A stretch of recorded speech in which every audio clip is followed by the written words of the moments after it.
It's my last piece. It's entitled Mabasa. Shamarari pa radio, shamarara. Officer pa night duty hapo msarara. Bini rilipa po marara, ngapinde mkatika ndobasa. Stethoscope pa Europa mbeda murera karara, godobori ni akatangwa, apa ndopa kakwara. Nganga itema nyora, doctor vachinyora nyora hieroglyphic inscription mabarangisa pa prescription, description ne scenario varapi vari pabasa. Ndizo zimezoka na nyandura vari kusasa. Mabasa.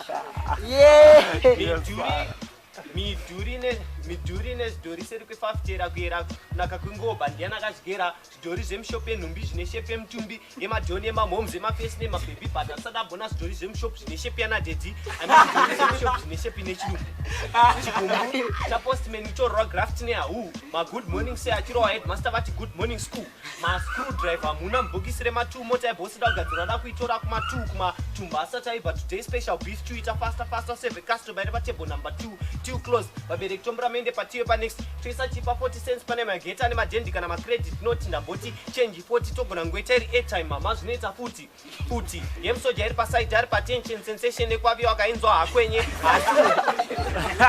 futi yemusoja iri pasaidi ari patension sensation ekwaviwa akainzwa hakwenye ascreche anoscrecha ndidj comedian vachiskecha machecha achiself-employer mapasta mapreacher nemaprofet marasta achisungwa achivhururwa madhoketi abatwa nemudzanga nekapaketi mupoketi masoketi kumadziro asina power. Don't forget kuna tsanova nepower, the duke of darkness, his highness the mighty lord, shading my heading newspaper mamwacha misleading, but you need the journalist to get the paper that you're reading.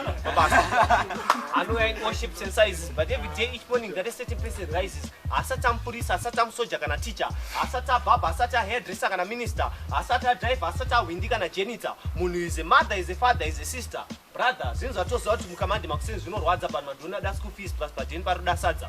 Officer vane mhuri kana saka vari kukakavadza. Windi ni baba wavemba saka vari kukakavadza. Officer ni baba Dorothy, Windi ni baba Martha vese na Dorothy vada buda mbavadya.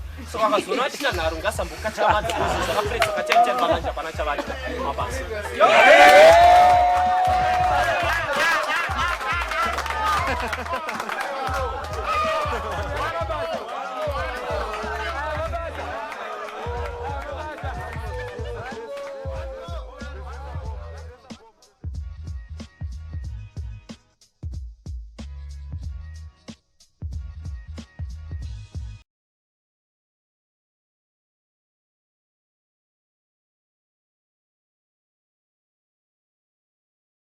Manje mirumba kuri stage haishambuki makokambo makukuchari chapenda miduki kwa kuri preferable pa next back to ke boss masasa blasa kakura kuna ndari aumuki leto zemachoko se bandera but unlike bandera shoko ari vikiki ukabati chokwa dizinura machikurwadza kuchikurwadza kutopera sepemba machibandera nikiki kuseka kwepa Facebook LOL kiki